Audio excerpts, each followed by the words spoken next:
Okay, so here's the last circuit we're going to do. So we have some capacitors, I guess just 2 capacitors in this case. So we need to find all of these currents. The current, at the initial condition for C1, R1, C2, and R2. So we're going to find all of those currents, and then we're going to find the final voltages on the capacitors. Okay, so when the switch is open, that's initial, so we just have this circuit right here. So I'm going to redraw just that piece. All right, so here's T equals 0 minus. This is our initial condition circuit.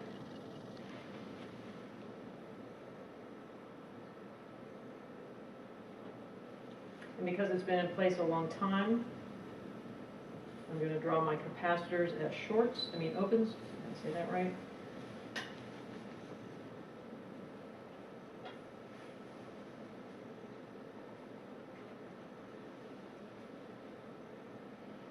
So this is 3, 5, 2, and I'm trying to find, let's just find everything. We're going to find, oh, so here's an interesting question. The question asks for currents. Are there any currents that are of any use to me to find in this circuit? What is the only current that's of any interest in an initial condition circuit? It would be the current through an inductor, because that can't change instantly. Do I have any inductors? No. So is there any current that I can get from this circuit? There is not, because it's going to change as soon as I throw that switch. So what can I get from this circuit that will be useful? Voltage across the 2 capacitors. Okay, so we need to think then, what is happening, finish 20. So what is happening in this circuit? Current comes out, comes up here. It's just a really simple series circuit. So we've got the current is going like this.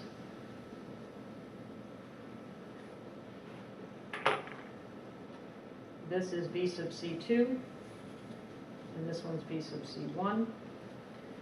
So again, this is sort of screaming voltage division. We're not going to entertain any other options, because this is just the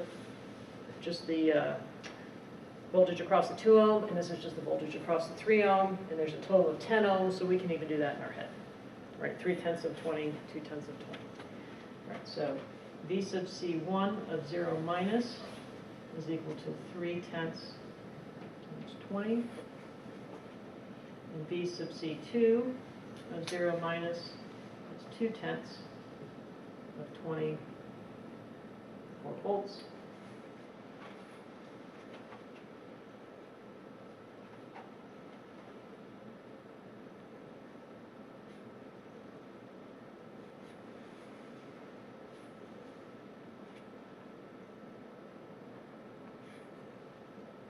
Okay, so now we need to look at the T equals 0 plus moment.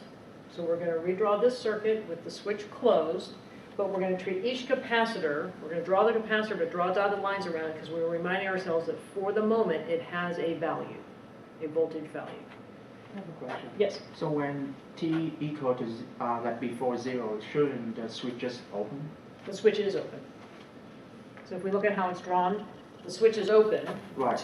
and then at T equals 0 it closes. Okay. So when it's open, there's no current, this is all open circuited, so we can ignore all of this. So why do we have like a connection? The picture below. Oh, because I miswrote it. That should have been a 10. I miswrote it. I was trying to draw this one. Oh, okay. Yeah, I totally misdrew it. So let me fix all that up. Yes, thank you.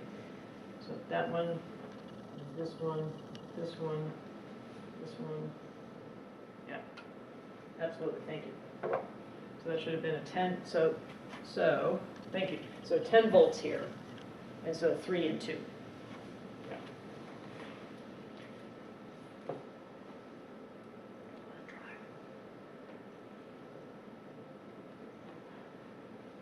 Volts. I didn't let it dry. Volts.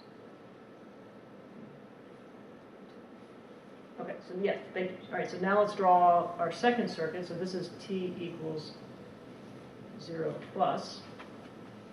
Now, much more complicated circuit.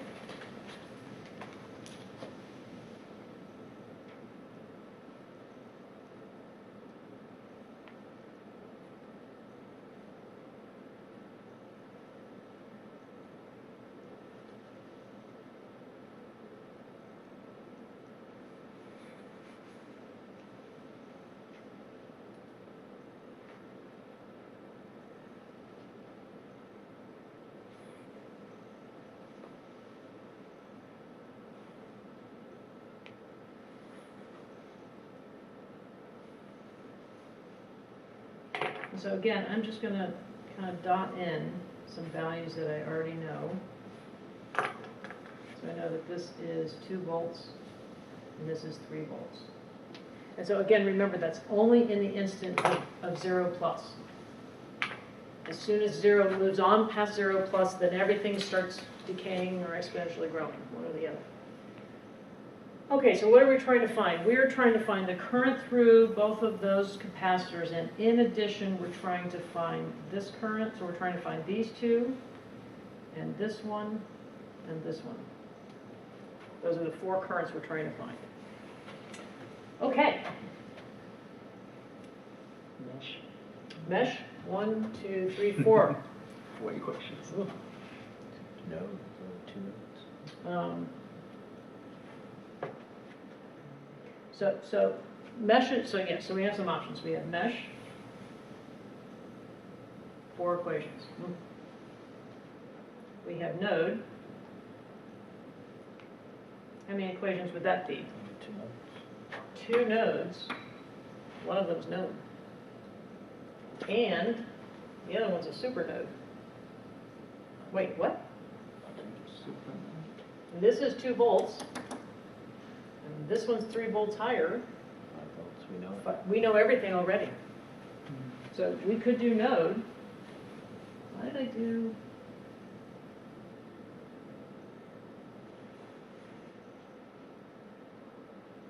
Okay, so node would be 2 are known. So actually, do I even need to? You don't need it. I don't think I need to do anything. So let's just remember, this is 3 volts plus minus here, and plus minus here. So I am going to need to do some work for the current through the capacitors. But for the current through the resistors, that's pretty easy. All right, so the current through R1, which is our 3 ohm, that's just going to be, I've got a 3 volt drop across a 3 ohm resistor, so I just get 1 amp. So this is going to be V over R, 3 over 3, 1 amp. I sub R2, same deal, V over R, 2 over 2, 1 amp. All right, so now what do we want to do? Now we're trying to find this current. How are we going to do that? Trying to find what you Trying to find the current through a voltage supply. I can't use V equals IR, but if I know this voltage here, I already know this current. If I know the voltage here, do I know these 2 currents? Fuse the If I know this same. voltage here, then I must know that current. Let's write in some things.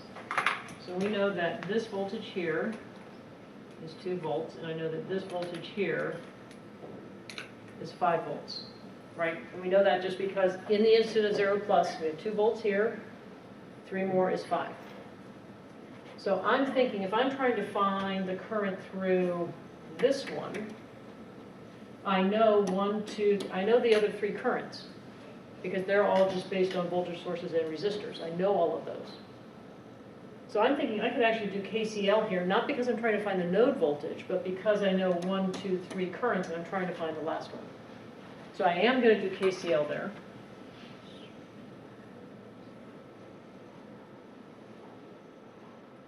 I don't know what node that is. A, I guess.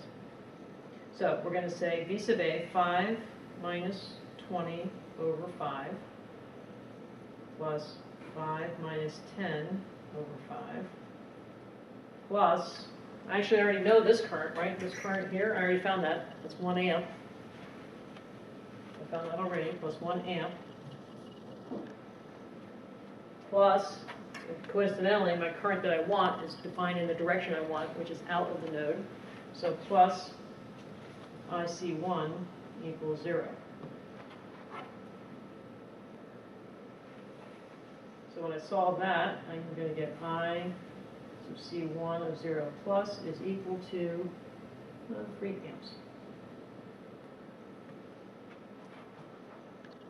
Why did I do that one first? Because if I look at this other one, I may need to do the same thing.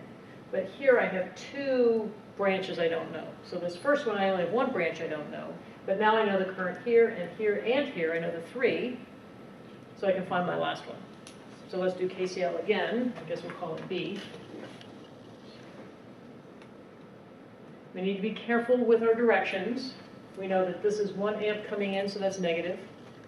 We know that this is 3 amps coming in, so that's negative. And then we know that this is 1 amp going out.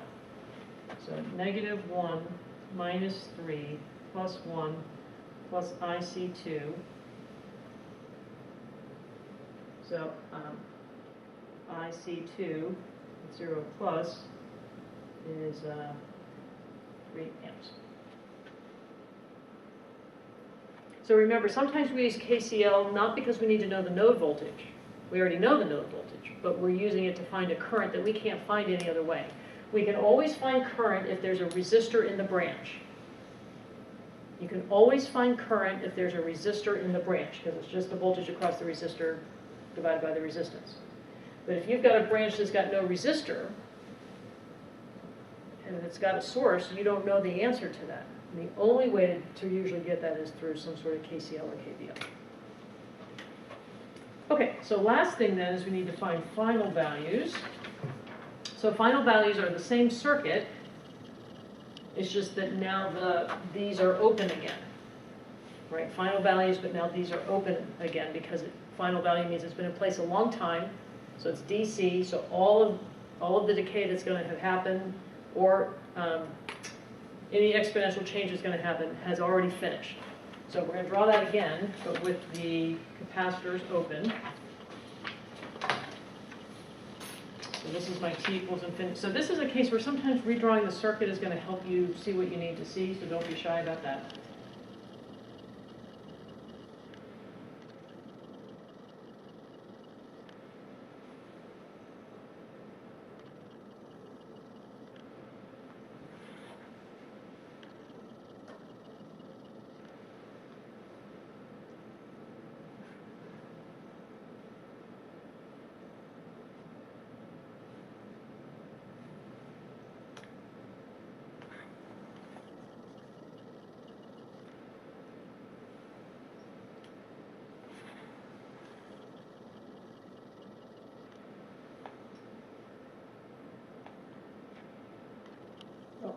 I didn't see it, sorry.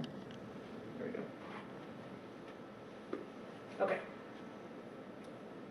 So this one's not as simple as it was before. How many meshes do we have? 2. 2. There's this one, and then this one. So V sub C2 is just the voltage across the 2 ohm. And V sub C1 is just the voltage across the 3 ohm. Right, so we have 2 meshes. So again, we need to think about our options. So options, meshes 1, 2 equations,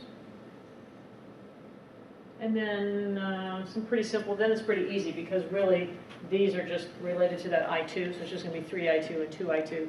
So that's going to be easy. We'll just have V equals IR when we're done. That's easy. Or I could have node. How many equations would I have for node analysis? 2. Well, this is not an extraordinary node because nothing's happening on those, right? So you just have one node. And then when you're done, if I know this voltage, and it drops over a 3 and a 2, I'm thinking I can use voltage division there. If I know this voltage here, I drop some across the 3 and some across the 2. So one node, and then voltage division. Or, what's another way we could do it? Source transformation. Source transformation. I've got this is in series and this is in series, but the two branches together are in parallel. So if I transformed both into current and resistor, everything in parallel, then I add the sources, the current sources, parallel combination of the resistances, and then I could go back again, and then I'd have a really simple, just one mesh circuit. So again, so that's another option. I think that might be overkill. So transformation. So how many transformations? One to current, combine, one back. So 3 transformations, and then a single, and then voltage division. So three times, and then voltage division. So if I'm looking at those as my options, I'm thinking I'm either doing mesh or probably node, because the voltage division I might even be able to do in my head. So let's do node analysis.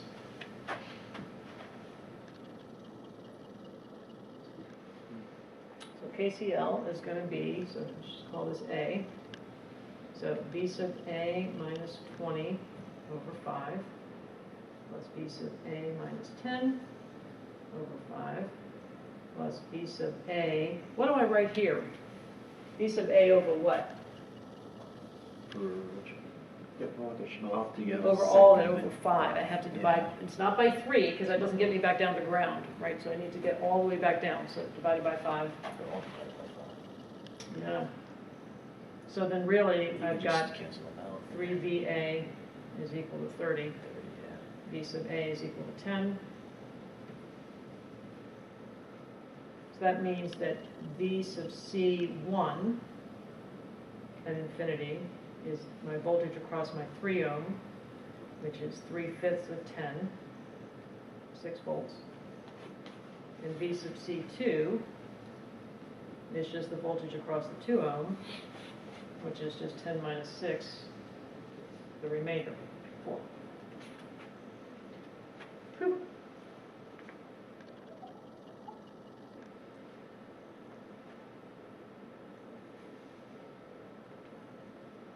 Okay, so again, just to sum up, section 6.1 is getting us ready for RLC circuits. Things that carry forward. V sub C doesn't change instantly, I sub L doesn't change instantly. We find those from the initial condition circuit. All the other things we need to find will change instantly. So we need to hop over to a T equals 0 plus circuit, carry our initial conditions with us, and then in that instant treat them like they're a constant value and figure out where we are there. Now I've got everything that I need, all my initial conditions. And so next time we're going to look at how to drop all of those into an equation. And this is where we get into damping. And so we'll actually have 3 different versions of equations. And again, I'm not going to derive them all. I'll provide you a derivation on Blackboard so you can look at that if you want to. Okay. All right, so I think that's it. As things go, this